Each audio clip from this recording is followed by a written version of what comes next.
దేవుణ్ణి స్తుతించడానికి, ఆరాధించడానికి మనమందరం కూడా చేరి వచ్చాము. కీర్తన గ్రంథంలో నుంచి దేవుని వాక్యాన్ని మనం చదువుకోబోతూ ఉన్నాము. మరి దేవుణ్ణి ఆరాధించడము అనగా మరి చాలామంది చాలా సంఘాల్లో ఏం చేస్తూ ఉంటారు అంటే హల్లెలూయా అనే పదాన్ని ఎక్కువగా వాడుతూ ఉంటారు. పదే పదిగా దాన్ని చెబుతూ ఉంటారు. గమనించండి, హల్లెలూయా అనే పదానికి నేను మీకు వివరణ ఇస్తాను. నేను ఒకసారి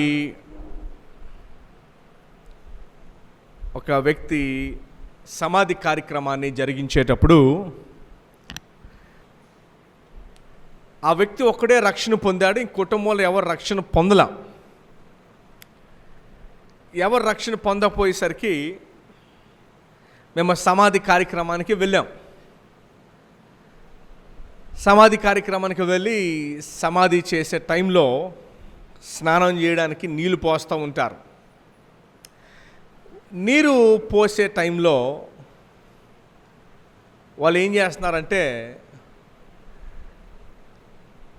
హల్లెలూయా హల్లెలూయా అని చెప్పి నీళ్ళు పోతున్నారు. వారు అన్యులు, వారికి తెలియదు. హల్లెలూయా అనే పదానికి వారికి తెలియకపోవటం వల్ల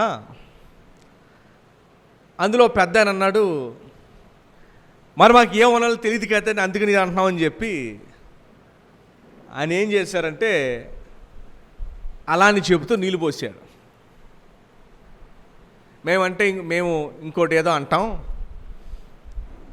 మీరు ఎప్పుడు ఇది ఊతపదంగా వాడతారు కదా, అందుకని చెప్పి మేము అని చెప్పి నీళ్ళు పోసాను. గమనించండి, చాలామంది మరి తెలియక పదాన్ని వాడుతూ ఉంటారు. నేను ఆ పదాన్ని మీకు అర్థం చెప్పాలి అంటే దాన్ని జనరల్గా తెలుగు పదం కాదు, ఇంగ్లీష్ పదం కూడా కాదు, రెండు కాదు. తెలుగు కాదు, ఇంగ్లీష్ కూడా కాదు, రెండు పదాలకు కూడా కాదు. అది ఏ భాష అంటే అది హీబ్రూ భాష. అది హీబ్రూ భాష. బయటికి వెళుతున్నాను అనేది తెలుగు పదం. బయటికి వెళ్తున్నాను అనేది తెలుగు పదం కదండి. దాన్ని నేను వాట్సాప్లో మీకు మెసేజ్ పెట్టాలి అంటే ఇంగ్లీష్లో కూడా దాన్ని టైప్ చేయొచ్చు. బయటికి, BAYATAKI, బయటికి అనేది ఇంగ్లీష్లో టైప్ చేయొచ్చు కదండి. ఇంగ్లీష్లో టైప్ చేసి నేను మెసేజ్ పెట్టచ్చు, బయటికి వెళ్తున్నానని చెప్పి. ఇంగ్లీష్లో కూడా దాన్ని టైప్ చేయొచ్చు, బయటికి వెళ్తున్నానన్న మాటనే ఇంగ్లీష్లో టైప్ చేయొచ్చు. ఇప్పుడు ఈ హల్లెలూయా అనే పదం ఏదైతే ఉందో అది హీబ్రూ భాష. ఏ భాష అంటే అది హీబ్రూ భాష. దానిని ఇంగ్లీష్లో టైప్ చేస్తే HALLELUJH అని వస్తుంది. ఇంగ్లీష్లో టైప్ చేస్తే. తెలుగులో టైప్ చేస్తే మీకు హా ఒత్తుతో స్టార్ట్ అవుతుంది. ఏమండి, తెలుగులో టైప్ చేస్తే మీకు హా ఒత్తుతో అది స్టార్ట్ అవుతుంది, హల్లెలూయా అని రాయొచ్చు. ఈ యొక్క హీబ్రూ పదాన్ని అలానే దాన్ని టైప్ చేశారు. హీబ్రూ పదాన్ని ఏం చేశారు, హల్లెలూయా అని చెప్పి ఇంగ్లీష్లో రాశారు. HA స్పెల్లింగ్ చెప్పాను కదా మీకు నేను. అలానే తెలుగులో కూడా హల్లెలూయా అనే హీబ్రూ పదాన్ని హా ఒత్తుతో రాసేసారు. ఇప్పుడు రవి అనే పేరు ఉంది, ఏ భాషలోనే సరే అలానే రాస్తాం. రవి అంటే అరబిక్లో రవి అని రాస్తాము, ఇంగ్లీష్లో RAVA అని రాస్తాం, తెలుగులో రాకి ఆ ఒత్తిచ్చి రవి రాస్తాం. అలానే హల్లెలూయా అనే పదము కూడా హీబ్రూ భాషని, హీబ్రూలో హల్లెలూయా అని పలుకుతుంది. ఆ పలికే పదాన్ని సేమ్ ఇంగ్లీష్లోకి తెలుగులోకి రాసిస్తాం. హల్లెలూయా అనే పదానికి అర్థం ఏంటంటే హల్లెలూ అంటే ఒక పని చేయటానికి ఆదేశించటం. ఒక పని చేయటానికి ఆదేశించడాన్ని హల్లెలూ అని అంటారు. పాత నిబంధనలో యెహోవా అని మనం చదువుతాం. ఇంగ్లీష్ పదంలో పేరు ఏంటంటే యావే అని అంటారు. ఇంగ్లీష్ పదంలో ఏమంటారు? యావే అని అంటారు. యావే అంటే యెహోవాగా మార్చబడింది. ఇక్కడ హల్లెలూయా అంటే దేవుణ్ణి ఆరాధించండి అని అర్థం. హల్లెలూ అంటే ఒక పని చేయటానికి ఆదేశించటం. ఏ పని అంటే యెహోవాను ఆరాధించండి, స్తుతించండి అని చెప్పటాన్ని హల్లెలూయా అని అంటారు. సో ఎప్పుడైతే హల్లెలూయా అని ఒకవేళ నేను అంటే దాని అర్థం ఏంటంటే మీరందరూ దేవునిని స్తుతించండి. దాని అర్థం ఏంటండి? మీరందరూ దేవుణ్ణి, అప్పుడు మీరేం చేయాలి? దేవుణ్ణి ఎలా స్తుతిస్తారు? ఎలాగా? ఒకవేళ మీరు కూడా హల్లెలూయా అన్నారనుకోండి, దేవుని స్తుతించండి అని చెప్పాను మీకు నేను. అప్పుడు మీరేం చేయాలి? రివర్స్లో మీరు కూడా హల్లెలూయా అంటే అప్పుడు మీరు ఏం చెప్తున్నట్టు? మీరు నాకు చెప్తున్నారు ఏమని? మీరు కూడా. ఇప్పుడు నెక్స్ట్ నేనేమనాలి? ఇప్పుడు మరలా నేను హల్లెలూయా అన్నాను అనుకోండి, వాలీబాల్ అన్నట్టు ఉంటుంది. వాలీబాల్లో ఏం చేస్తాం? కోర్టులో అటు బాల్ వేస్తే ఆ బాల్ ఏంటి మళ్ళీ ఎటు వస్తుంది? ఈ కోర్టులోకి వస్తుంది. ఈ కోర్టులో బాల్ ఏముంటుంది? వాలీబాల్ అన్నట్టు ఉంటుంది. ఇప్పుడు చెప్పండి, చాలామంది ఇదే ఫాలో అవుతూ ఉంటారు. పులిపిట్ మీద ఉన్న వ్యక్తి హల్లెలూయా అంటే అటువైపు ఉన్న వ్యక్తి ఏమంటారు? అటువైపు ప్రజలు ఏమంటున్నారు? మళ్ళీ ఈయనేమంటారు? ఆయనేమంటారు? వాళ్ళేమంటారు? మళ్ళీ నేనేమంటాను? చాలా చర్చుల్లో దేవుని ఆరాధించండి అనగానే వారికి తెలియక అటు ఇటు చేస్తూ ఉంటున్నారు. దీని అర్థాన్ని ఇప్పుడు మీరు తెలుసుకున్నారు. ఎవరికైనా ఇదే చెప్పండి, ఇదే దీని అర్థము. ఎలా వచ్చిందన్న కూడా మీకు చెప్పాను నేను. సో ఈసారి ఎవరైనా హల్లెలూయా చెప్తే మీరు ఏం చెప్పాలి? ఒక ఆప్షను సైలెంట్గా హృదయంలో దేవుణ్ణి ఏం చేయాలి? గణపరచాలి. ఏం చేయాలి? సైలెంట్గా దేవునికి మీరు ఏం చేయాలి? గణపరచాలి. ప్రభువా నీకు వందనాలు, నీకు స్తోత్రాలండి. సో హల్లెలూయా చెప్పినప్పుడు మీరు మరలా ఈ వెనకాల హల్లెలూయా చెప్పారు అంటే మీకు హల్లెలూయా అనే పదానికి అర్థం తెలియని వారే చెప్తారు. అందులో డౌటో లేదు. మరి చాలామంది తెలియకుండా దేవుడి నామాన్ని వ్యర్థంగా వాడుతూ ఉంటారు. పెద్ద పెద్ద కేకలేస్తూ ఉంటారు. హల్లెలూయా హల్లెలూయా హల్లెలూయా హల్లెలూయా కేకలేస్తూ ఉంటారు.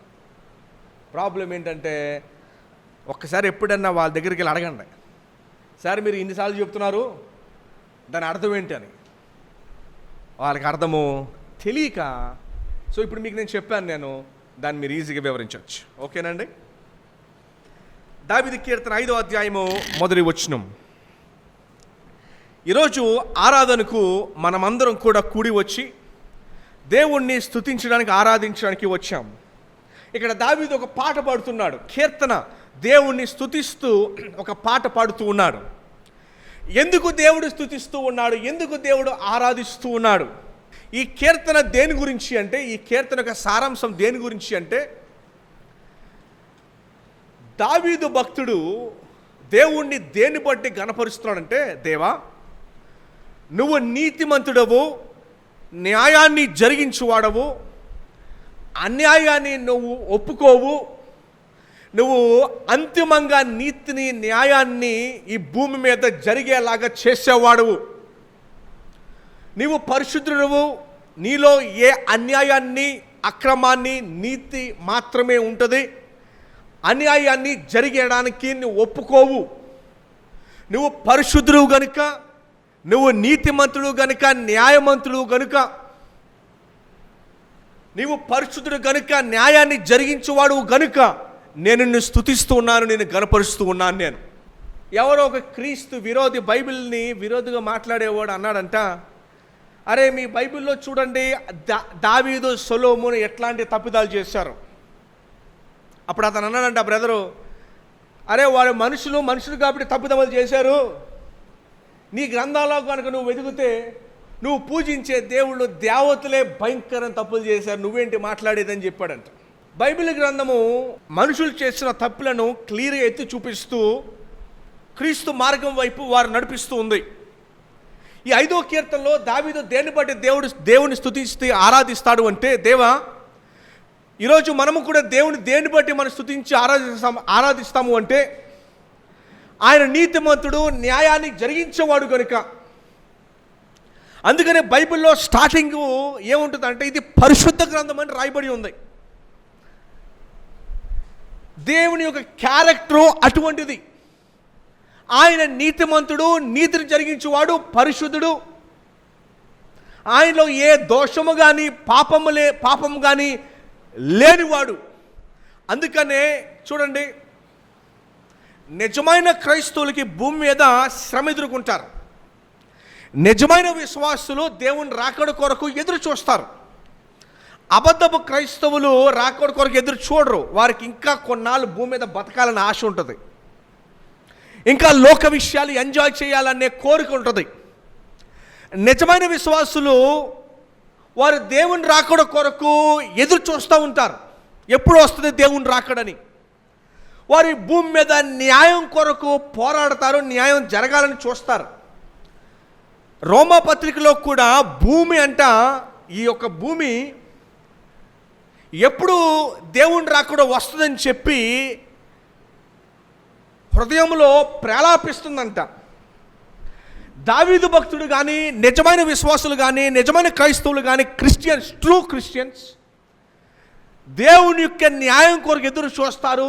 దేవుడు నీతిమంతుడు, న్యాయవంతుడు కనుక ఆయన్ని ఆరాధిస్తారు. ప్రభువా, నీవే భూమి మీద న్యాయవంతుడు అని చెప్పి. ఒకసారి విజయవాడలో ఒక పేరు మోసిన పాస్టర్ గారు టీవీలో ఆయన తాగుతూ రకరకాలుగా జీవిస్తూ దొరికిపోతే ఆ సేవకులు అందరూ అన్నారు, ఆ చర్చిలో వారు అన్నారంట, ప్రశ్నిస్తారే తాగుతూ ఇలాగ ఇష్టానుసారంగా దొరికిపోతే జీసస్ మిరాకిల్స్ ప్రదీప్ అనే పాస్టర్ గారు ఆ విజయవాడలో వాళ్ళు అన్నారంట, అరే దావీదు పాపం చేశాడు, ఈయన చేయడంలో ఏముందని అన్నారంట. గమనించండి, వారు కూడా అదే పాపంలో జీవిస్తున్నారు కనుక ఆయన చేసిన తప్పిదము వారికి తప్పుగా కనిపించట్లా. అయితే బైబిల్ గ్రంథంలో దేవుడు నీతిమంతుడు, న్యాయాన్ని జరిగించేవాడు. క్రైస్తవులు, నిజమైన క్రైస్తవులు న్యాయాన్ని, నీతిని ప్రేమిస్తారు, నీతిని జరిగించడానికి చూస్తారు, నీతిని కోరుకుంటారు. అందుకని మదర్ తెరీసా లాంటి వారు మన దేశానికి వచ్చి సేవ చేసి ప్రేమించి న్యాయం కొరకు చాలామంది విశ్వాసులు, మిషనరీలు పోరాడారు. సమానత్వం కొరకు పోరాడారు చాలామంది మిషనరీలు. దయచేసి గమనించండి, ఈ 5వ కీర్తన దేన్ని బట్టి దేవుణ్ణి స్తుతిస్తుందంటే, దేన్ని బట్టి దేవుణ్ణి ఆరాధిస్తుందంటే, దేవా నువ్వు నీతిమంతుడవు, నీవు న్యాయవంతుడవు, నీవు న్యాయాన్ని జరిగించువాడువు. అన్యాయం చేసేవారికి దేవుణ్ణి గణపరచలేరు. అన్యాయాల్లో జీవిస్తున్న వారు దేవుణ్ణి స్తుతించి గణపరచలేరు. ఎందుకంటే దేవుడు నీతిమంతుడు, న్యాయవంతుడు కనుక అన్యాయం చేసేవారు ఆయన్ని గణపరచలేరు. అర్థమవుతుందండి? కానీ అన్యాయం చేయబడిన వారు, నిజ విశ్వాసులు, క్రైస్తవులు, వారు ఖచ్చితంగా ఈ విషయాన్ని బట్టి హర్ట్ అవుతారు. అన్యాయం చుట్టూ చూస్తున్న అన్యాయాన్ని చూసి వారు హర్ట్ అవుతారు. అంత మాత్రమే కాదు, దేవుని రాకడ కొరకు వారు ఎదురు చూస్తూ దేవుణ్ణి గణపరుస్తారు. దేవాని రాకడ ఎప్పుడు వస్తుంది, నీ నీతి భూమి మీద ఎప్పుడు జరిగించబడుతుంది, నువ్వు న్యాయవంతుడు, నీతిమంతుడు అని చెప్పి దేవుని బట్టి సంతోషించి ఆయన కొరకు ఎదురు చూస్తారు. అదే ఈరోజు మనం చూడబోయే అంశం. చూడండి, 5వ అధ్యాయం 1వ వచనంలో దావీదు రచించిన కీర్తన. పిల్లన గ్రోవితో పాడదగినది. పిల్లన గ్రోవి అంటే అది ఒక మ్యూజిక్ ఇన్స్ట్రుమెంట్, ఒక వాయిద్యం. మీ అందరికీ తెలుసు, దావీదు ఒక మంచి మ్యూజిషియన్, మ్యూజిక్ వాయించేవాడు. దావీదు మరి నీతి కొరకు ప్రార్థన చేస్తూ ఉన్నాడు. 5వ అధ్యాయం 1వ వచనం, యెహోవా నా మాటలు చెవిని పెట్టుము. దావీదులో చూడండి, 150 కీర్తనలో 73 దావీదు రాశాడు. 11 కొరోహు కుమారులు రాశారు. సొలొమోను, మోషే కలిపి 3 రాశారు కీర్తన 150లో. హేమాను, ఏతాను 2 ఉన్నారు, వారి గురించి చెప్తాను, వారు 2 రాశారు. ఇంకా మిగతా 49 ఎవరు రాశారో మనకి తెలియదు. ఈ 150 కీర్తనలో 73 దావీదు గారు రాశారు. ఈ 73లో మీరు చూసినప్పుడు దావీదు గారి కీర్తనలో చాలా సీరియస్నెస్ కనపడుతుంది. ఆయన ప్రార్థనలో కానివ్వండి, ఆరాధనలో కానివ్వండి, ఆయన వాడే మాటలు కూడా చాలా ఇంటెన్సివ్గా ఉంటుంది. హాస్పిటల్లో జనరల్ వార్డు ఉంటుంది, ఐసీయూ ఉంటుంది. జనరల్ వార్డులోకి ఎప్పుడు వెళ్తాం? ఐసీయూలో నుంచి షిఫ్ట్ చేస్తారు. ఐసీయూ అంటే ఇంటెన్సివ్ కేర్ యూనిట్ అని అంటారు. 50-50 ఉన్న వాళ్ళందరూ ఐసీయూలో ఉంటారు, ఎక్కువ మంది. బాగుపడ్డ తర్వాత జనరల్ వార్డుకి వస్తారు. సో దావీదు ప్రార్థనలు అన్నీ ఎలాగ ఉంటాయి, దావీదు ఆరాధన ఎలాగ ఉంటాయంటే ఐసీయూలో చేసినట్టు ఉంటాయి, చాలా గట్టిగా ఉంటాయి. అందుకనే 42వ దావీదు కీర్తన మీరు చూస్తే దావీదు ఎలా రాస్తాడంటే, మీరు తినవసరం లేదు కానీ, దుప్పి నీటి వాగుల కొరకు ఆశపడినట్లుగా ఒక సీరియస్ ఉపమానాన్ని వాడతాడు దావీదు. ఉత్తినే ప్లెయిన్గా చెప్పడో, ప్లెయిన్గా ప్రార్థన చేయడు, ప్లెయిన్గా ఆరాధన చేయడు, చాలా ఇంటెన్సివ్గా చేస్తాడు. అందుకనే వాడే మాటలన్నీ కూడా ఎలాగ ఉంటాయంటే, దుప్పి నీటి వాగుల కొరకు ఆశపడినట్లుగా దేవా నా ప్రాణము నీ కొరకు ఆశపడుచున్నది. మామూలుగా చెప్పచ్చు, కానీ అలా చెప్పడు. ఒక ఉపమానాన్ని వాడి దాన్ని సీరియస్నెస్తో చెబుతాడు దావీదు. చూడండి, ఐదో అధ్యాయం మొదటి వచనంలో నీతి కొరకు ఎలా ప్రార్థన చేస్తాడంటే, నీ శ్రమల కొరకు కూడా ఎలాగ ప్రార్థన చేసుకోవాలి. నీ అవసరాల కొరకు నేను ఎవరైనా అన్యాయం చేస్తే, నీకెవరైనా అన్యాయం చేస్తే, నీకెవరైనా నష్టం చేస్తే, నీకెవరైనా ఇబ్బంది చేస్తే, ఒకవేళ నువ్వు కష్టాల్లో ఇబ్బందుల్లో పైకి రావాలని కష్టాల్లో ఉన్నప్పుడు నువ్వు ప్రార్థన చేయాల్సిన విధానం ఇది. బైబిల్లో క్యాజువల్ ప్రార్థన లేవు, ఐసీయూ ప్రార్థనలు ఎక్కువ కనపడతా ఉంటాయి.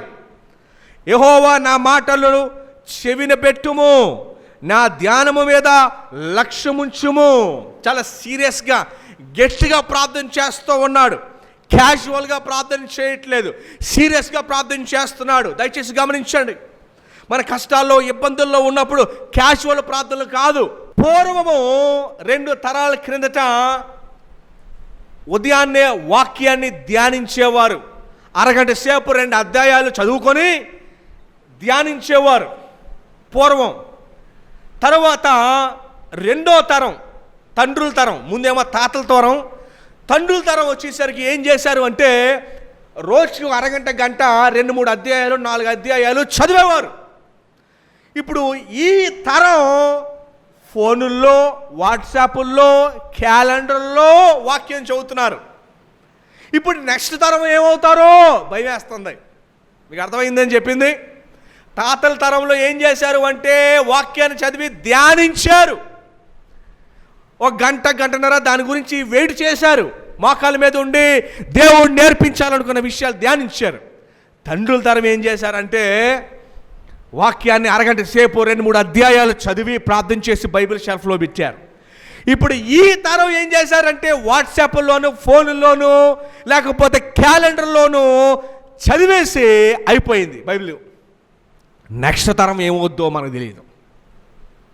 అర్థమవుతుందండి?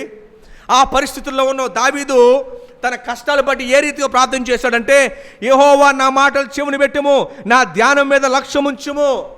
దావీదు ప్రార్థన చేసేటప్పుడల్లా, ఆరాధన చేసేటప్పుడల్లా చాలా స్ట్రిక్ట్గా, కేవలం క్యాజువల్గా ప్రార్థన చేయలేదు, కానీ బలానంతటిని పెట్టాడు, బలాన్ని పెట్టాడు.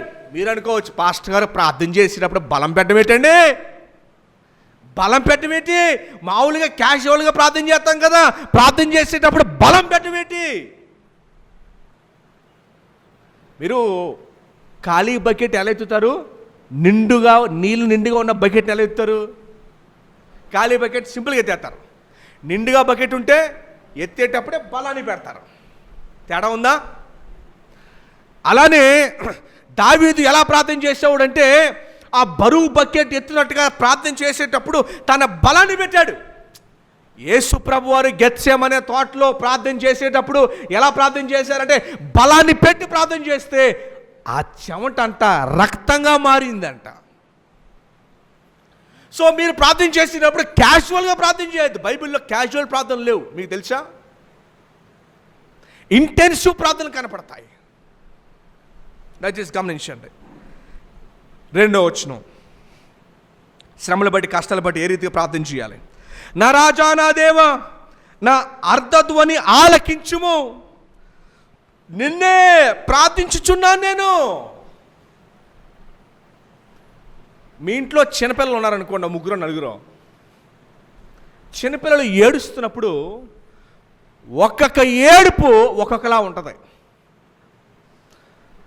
కొంతమంది క్యాజువల్గా మామూలుగా ఎడుతారు. ఒక గట్టి దెబ్బ తగిలితే వేరేలా ఎడుతారు. నడుస్తూ నడుస్తూ జారి పడిపోయారనుకో, ఆకలి కోసం ఏడ్చేవాళ్ళు అని ఎడుతారు. అదే నడుస్తూ నడుస్తూ గట్టిగా పడిపోయింది అనుకో, తల గట్టి తగిలింది అనుకోండి, ఆ ఏడుపు వేరేలా ఉంటుంది. బ్రేక్ ఇచ్చి మళ్ళీ గట్టిగా ఏడుస్తారు. మీరు తల్లిదండ్రులుగా వాళ్ళ దగ్గరికి ఆకలితో ఏడ్చే వాళ్ళకి పరిగెట్టుకుంటా అంత స్పీడ్గా వెళ్తారు. కానీ దెబ్బ తగిలినప్పుడు వచ్చే ఏడుపు సౌండ్ వేరేగా ఉంటుంది. అవునా? నేను అందరు పిల్లల్ని పెంచారు, తెలుసు కదా మీకు. ఆ ఏడుపు వేరేలా ఉంటుంది. ఆ ఏడుపుకి మీరు వెంటనే చెవిస్తారు. ఇప్పుడు 4 పిల్లలు కూర్చొని ఏడుస్తున్నారు, 4 మీ పిల్లలే ఏడుస్తున్నారు. ఫస్ట్ ఎవరిని ఎత్తుకుంటారు మీరు? ఎవరి ఏడుపు అయితే సీరియస్గా ఉందో, ఎవరి ఏడుపు అయితే ఎక్కువ బాధ ఉందో వారి దగ్గరికి మనం పరిగెట్టి వాళ్ళని ఎత్తుకుంటాం. అలాగా అవునా కాదండి? దావీదు ఎలా ఏడుస్తున్నాడు, దావీదు ఎలా ప్రార్థన చేస్తాడంటే, బాబా యేసయ్యా ముందు నా దగ్గర రా అన్నాడు. మీరు ఎలా ప్రార్థన చేస్తారో తెలుసా? నా దగ్గరికి రాకపోయినా పర్వాలేదు యేసయ్యా అని ప్రార్థన చేస్తారు మీరు. అప్పుడు ఆయన కూడా స్లోగా ఓకే ఫస్ట్ అక్కడికి వెళ్ళి వద్దాం, కంగారు పడ, అలా ప్రార్థన చేస్తారు మీరు. ఒకసారి దావీదు ప్రార్థన చూడండి, ఒకసారి మొదటి వచనం చదువుదాం మళ్ళీ. యెహోవా నా మాటలు చెవును పెట్టుము, తర్వాత నా ధ్యానం మీద ఏముంచుము, తర్వాత ఏమన్నా చూడండి. నా రాజా నా దేవ నా అర్ధధ్వని ఆలకించుము. ఏం చేస్తున్నాడు ఆయన? ఏం చేస్తున్నాడండి? ధ్వని చేస్తున్నాడు. నా అర్ధధ్వని ఆలకించుము, నిన్నే ప్రార్థించుచున్నాను. అర్థమైందండి? 3వ వచనం చూడండి. యెహోవా ఉదయమున నా కంఠస్వరము నీకు వినబడును. ఎప్పుడంట? ఏమంటే దావీదు 73 కీర్తనలో, మిగతా కీర్తనలో కూడా ఎక్కువ ప్రార్థనలు ఉదయమునే ఉదయమునే ఉదయమునే ఉదయమునే అని కనపడుతుంది. ఎప్పుడు కనపడుతుంది? తెలుగు సంఘాల్లో, తెలుగు రాష్ట్రాల పాస్టర్లు అందరూ కలిసి పాపం వీళ్ళందరూ కష్టపడుతున్నారని చెప్పి హోల్ నైట్ ప్రేయర్ పెట్టారు. ఏ నైట్ ప్రేయరు? మీలో ఎంతమంది బైబిల్ గ్రంథంలో హోల్ నైట్ ప్రేయర్ గురించి చదివారు? బైబిల్లో హోల్ నైట్ ప్రేయర్ని ఎక్కడ రాసి ఉంది? ఎక్కడో చోట కనపడుతుంది. ఏంటది? పాపం తెలుగు రాష్ట్రాల సేవకులు అందరూ కలిసి మీ అందరి గురించి ఆలోచించి ఏం చేశారు? ఏం పెట్టారు? హోల్ నైట్ ప్రేయర్ పెట్టారు. బైబిల్ ఏ ప్రేయర్ చెప్తుంది? బైబిల్ ఏ ప్రేయర్ చెప్తుంది? యేసు ప్రభు వారు ఎప్పుడు ప్రార్థన చేశారు? చీకటిగా ఉండగానే ప్రార్థన చేశారు. దావీదు ఇక్కడ ఎప్పుడు ప్రార్థన చేశాడు? ఏమండి ఎప్పుడండి? ఉదయములు ప్రార్థన చేశాడు. అయ్యగారు ఉదయం టైం ఉండదండి, 5ంటికి ఎవరు లేచి వస్తారని గుడికి? హోల్ నైట్ ప్రేయర్ పెట్టుకుందాం. ఎందుకంటే హోల్ నైట్ ప్రేయర్ ఎందుకు తెలుసా? ఆ హోల్ నైట్ పడుకుంటాక ఇక్కడికి వచ్చి ఆమె అని చెప్పేసాక కూడా ఆవిడ ఇంకా మోకరించి ఉంటుంది. అమ్మా ఆమె అని చెప్పేవాళ్ళు లేవమ్మా అంటే ఈవిడ పరిశుద్ధురాలు కాదు, అతి పరిశుద్ధురాలు, అందుకని ఇంకా లెగుతలేదు. పరిశుద్ధులు అయితే ఆమె అనగా లెగిసిపోతారు, అతి పరిశుద్ధులు ఎవరు?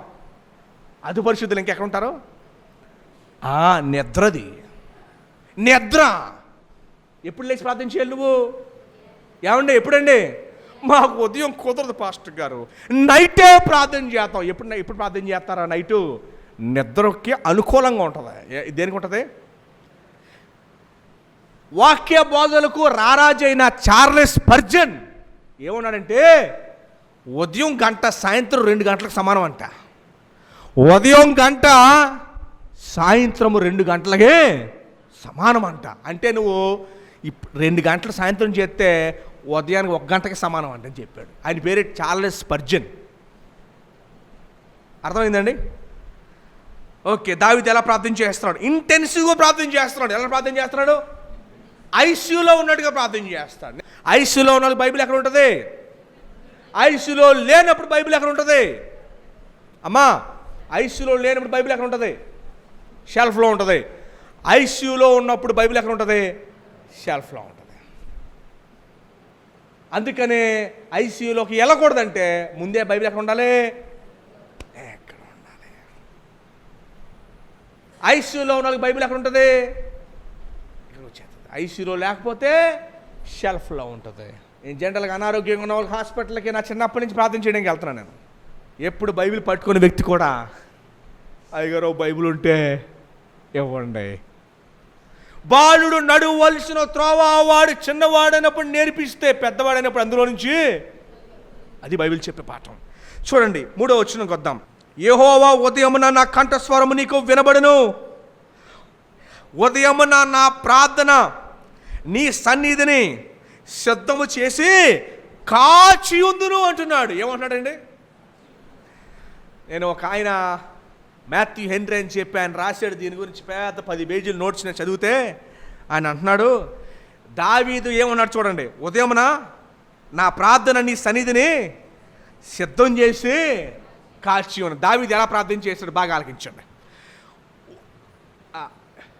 యోబు ప్రతిరోజు బలి అర్పించేవాడు పిల్లల కోసం. అలానే దావీదు కూడా ప్రార్థన చేసి బలి అర్పించి దేవుని దగ్గర ఒక కోరిక కోరి ఆ బలి ముందు కుర్చేసి కూర్చున్నాడంట. ఎందుకు కూర్చున్నాడు? కుర్చేసి, దేవా నిన్ను ఒకటి అడిగాను ఇప్పుడు, నిన్ను ఒకటి నేను అడిగాను ఇప్పుడు అని చెప్పి అది పొందుకోవడానికి కుర్చేసి కూర్చున్నాడంట. అర్థమైంది మీకు? అదే 3వ వచనం చివరి లైన్లో ఉంది. ఉదయమున నా ప్రార్థన నీ సన్నిధిలో సిద్ధం చేసి నేను కాచి కూర్చున్నాను, వెయిట్ చేస్తున్నాను కోసం, ఆన్సర్ కోసము, సమాధానం కోసము నేను వెయిట్ చేసి కూర్చున్నాను. ఇలా చేసే ప్రార్థన దావీదు. అందుకని 42వ కీర్తనలు అంటాడు, దుప్పి నీటి వాకుల కొరకు ఆశపడుతున్నట్టుగా దేవా నా ప్రాణము నీ కొరకు ఆశపడుతూ, ఇంటెన్సివ్ ఐసీయూలో ప్రార్థన చేశాడు. అలా చేశాడు ప్రార్థన దావీదు. క్యాజువల్గా ప్రార్థన చేయలా, క్యాలెండర్ల మీద వాక్యాలు చదువుకోవాలా. ఐసీయూ ఈస్ ఎ కింగ్, గుర్తుపెట్టుకోండి. అతను రాజు. ప్రార్థన చేసిన వాడు రాజుగా ఉన్నాడు. దేవుని కొరకు దేవా నా ప్రార్థన ఆలకించనే సీరియస్నెస్ ఉండాలి. ఎవరైతే దేవుని మీద ఆ రీతిగా డిపెండ్ అవుతారో, ఆ రీతిగా ఆధారపడతారో, దేవుడి దగ్గర నుంచి కూడా అలాంటి సమాధానాలు పొందుకుంటారు వారు. అర్థమవుతుందండి? అలాంటి సమాధానాలు పొందుకుంటారు. ఉదయం ప్రార్థన చేయాలి. ఎలా ప్రార్థన చేయాలి? ఇంటెన్సివ్ ఐసీయూలో ఉన్నట్టు ప్రార్థన చేయాలి, సీరియస్గా. ఆ రీతిగా ప్రార్థన చేయాలి. దావీదు ఎలా ప్రార్థన చేయాలి? కాబట్టి దావీదు రాసిన 73 కీర్తనలు కూడా చూడండి, చాలా సీరియస్గా ప్రార్థన చేశాడు. పొందుకునే వ్యక్తిగా ప్రార్థన చేశాడు. 3 వచనాలు కూడా తన యొక్క సీరియస్నెస్ కనపడుతుంది. 73 ఒక రోజులో రాయలా, 40 సంవత్సరాలు రాజుగా చేశాడు. చిన్నప్పటి నుంచి కూడా దేవుళ్ళలో పెరిగాడు దావీదు. ఒక్కొక్క వయసులో ఒక్కొక్క కీర్తన రాసుకుంటూ వచ్చాడు, ఒక్కొక్క అనుభవాలతో రాసుకుంటూ వచ్చాడు. గొర్రెలు కాసుకునేటప్పుడు 8వ అధ్యాయం రాశాడు. 8వ అధ్యాయం ఏముంటో తెలుసండి? గొర్రెలు కాసుకునేటప్పుడు పైన ఆకాశంలో చూసుకుంటూ అంటాడు, దేవా నక్షత్రాలు చేసావు, సూర్యుడిని చేసావు, చంద్రుడిని చేసావు, అన్నీ చేసావు, ఎంత పెద్ద సృష్టికర్తవే. ఆ నరపుత్రుడిని నన్ను జ్ఞాపకం చేసుకోవడానికి అసలు వాడు ఏ పాటి వాడు అని అడుగుతాడు. 8వ అధ్యాయం 4వ వచనం, నీవు మనుషుని జ్ఞాపకం చేసుకునే వాడు ఏ పాటివాడు, నీవు నరపుత్రుని దర్శించడానికి అసలు వాడు ఏ పాటివాడు, గుర్రలన్నిటినీ, ఎడ్లన్నిటినీ, అడవి మృగాలను, ఆకాశ పక్షులు, సముద్ర మత్స్యములు, సముద్రంలో వాటన్నిటిని చేసిన వాడు, వాడిని పాదాల కింద ఉంచావు, మనుషుల పాదాల కింద ఉంచావు, వాడు ఏ పాటివాడు, ఇంత సృష్టికర్తవి, సృష్టిని చేసిన వాడు అంత గొప్పవాడివి, నువ్వు నన్ను దర్శించడానికి, నన్ను చూడటానికి, నా కోసం రావటానికి నువ్వు ఏ పాటివాడువు అంటున్నాడు దావీదు. దయచేసి గమనించండి, దావీదు ప్రార్థనలో ఇంటెన్సిటీ ఉంది. ఇంటెన్సివ్, సీరియస్గా ప్రార్థన చేశాడు. శ్రమపడి ప్రార్థన చేస్తాం. యేసు ప్రభు వారు కూడా ప్రార్థన చేసినప్పుడు చెమట రక్తంగా మారింది. మీరు అలా ఎందుకు ప్రార్థన చేయట్లేదు అడుగుతున్నాను నేను. దేవా, నేను అలా ప్రార్థన చేయట్లేదు, నా సమస్యలు బట్టి, నా కష్టాలు బట్టి, నా ఇబ్బందులు బట్టి, నాకున్న పరిస్థితులు బట్టి నేను అలా ప్రార్థన చేయట్లేదు. హన్నాలు ప్రార్థన చేసింది సార్. హన్నాలు ప్రార్థన చేసింది, వెళ్ళే ప్రభా గుడిలోకి వెళ్ళి, ప్రభా నాకు కష్టాలు ప్రభా పెరగలేదు అని ప్రార్థన చేసిందా? ఉపవాసం ఉండి రోజుల తరబడి ప్రార్థన చేస్తే దేవుడు ఆ సమాధానం ఇచ్చాడు. సంవత్సరం తిరక్కముందే సమూయేలు ప్రవక్తను ఇచ్చాడు. దానియేలు ఎలా ప్రార్థన చేశాడు? దానియేలు 9వ అధ్యాయంలో గోని పట్టి కట్టేసుకున్నాడు. రాజు స్థితిలో ఉన్నవాడు గోని పట్టి కట్టుకోడంటే జీరోని చేసుకున్నాడు. బూడిద మీద వేసుకుని బాధతో చింతతో ప్రార్థన చేశాడు. మోషే ఎలా ప్రార్థన చేశాడు? భక్తులు ఎలా ప్రార్థన చేశారు? యేసు ప్రభువు ఎలా ప్రార్థన చేశారు? శిష్యులు ఎలా ప్రార్థన చేయమని నేర్పించాడు. మరి మీరు ఎందుకు క్యాజువల్గా ప్రార్థన చేస్తున్నారు? ప్రభా సింపుల్గా నో, అలా చెయ్యొద్దు అని బైబిల్ చెప్తుంది. బైబిల్ కేకలేస్తుంది, దాని మీద కేకలు వేస్తుంది. అలా చేయొద్దు, చేయొద్దు, చేయొద్దు. ఇంటెన్సివ్గా ప్రార్థన చేయండి, సీరియస్గా ప్రార్థన చేయండి.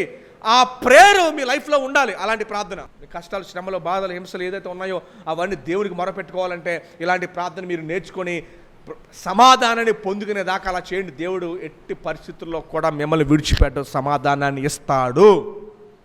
ఎన్నాళ్ళైంది మనం ఇలా ప్రార్థన చేసి, కన్నీరుతో గోజాడి ప్రభు సన్నిధిలో ప్రార్థన చేసి క్యాజువల్గా ప్రార్థించేది. ఈరోజు అదే వర్తమానం. దావీదు చేసినట్టుగా ప్రార్థన చేయండి. ఒక పిల్లోడు ఒక ఉపమానాన్ని కూడా మీకు ఇచ్చాను నేను. చిన్నపిల్లలకు ఉపమానాన్ని కూడా మీకు ఇచ్చాను. అలాంటి మూనుగుతో ప్రార్థన చేశాడు. సరిపెట్టుకోవద్దు, దేవా నాకు సరిపోద్దని అనుకోవద్దు. నువ్వు ఆశీర్వాదించబడాలి, నీ ద్వారా ఇతరులు ఆశీర్వదించబడాలి. మీరు ఆశీర్వదించబడాలి, మీ ద్వారా ఇతరులు ఆశీర్వదించబడాలి.